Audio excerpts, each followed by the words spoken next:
भाग्य को कोसने वाले ये पढ़ना न भूलें।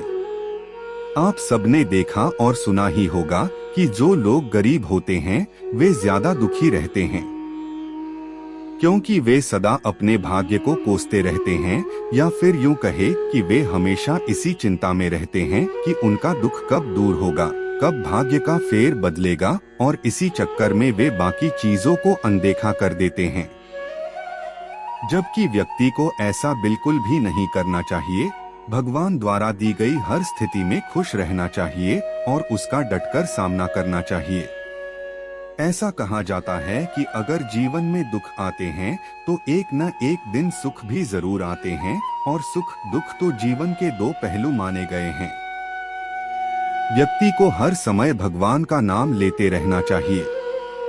शास्त्रों में ऐसा वर्णित है कि अगर भगवान शिव और माता पार्वती की पूजा एक साथ की जाए तो उसका फल दोगुना ज्यादा मिलता है।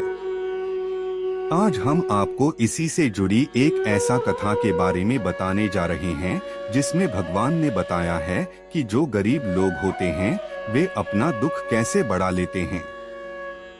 एक बार माता पार्वती ने भोलेनाथ से पूछा कि जो लोग अपने भाग्य से दुखी होते हैं उन लोगों को पहले से ज्यादा दुखी मिलता है, और जो सुख भोगते हैं उन्हें कोई दुख नहीं मिलता। उस समय भगवान ने माता के सवाल का जवाब नहीं दिया और उनके प्रश्न का जवाब देने के लिए उन्हें पृथ्वी लोक पर ले गए।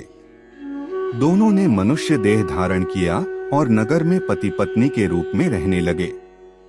एक दिन माता ने रसोई बनाने की तैयारी शुरू की, लेकिन माता ने देखा कि चूल्हा बनाने के लिए ईंटें नहीं हैं, तो वे अपने घर से बाहर कुछ दूरी पर ईंटें लेने पहुंची।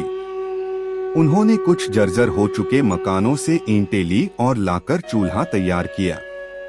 कुछ समय बाद भोलेनाथ खाली हाथ घर लौट आते हैं। उन्हें ऐसा देखकर माता ने पूछा कि आप कुछ लेकर नहीं आए तो खाना कैसे बनेगा। इस पर भगवान ने कहा अब उसकी जरूरत नहीं पड़ेगी। इसके बाद भगवान ने पार्वती जी से पूछा कि तुम चूल्हा बनाने के लिए इन ईंटों को कहां से लेकर आई। माता ने कहा प्रभु, इस गांव में बहुत से ऐसे घर भी हैं जिनका रखरखाव सही ढंग से नहीं हो रहा है। उनकी जर्जर हो चुकी दीवारों से मैं ईंटें निकाल कर ले आई। शिव ने फिर कहा, जो घर पहले से खराब थे तुमने उन्हें और खराब कर दिया। तुम मजबूत घरों की दीवारों से भी तो ईंटें ला सकती थी। पार्वती जी बोली कि उन लोगों ने अपने घरों का रखरखाव अच्छी तरह किया है और वे सुंदर भी लग रहे हैं, उन्हें बिगड़ना ठीक नहीं होता। इस पर शंकर जी ने कहा कि कुछ दिन पहले पूछे तुम्हारे प्रश्न का उत्तर भी यही है कि जिन लोगों ने अपने जीवन को अच्छे कर्मों से सुंदर बना रखा है उन्हें दुख कैसे हो सकता है, और जो पहले से ही अपने भाग्य को कोसते हैं उन्हीं को दुख प्राप्त होता है।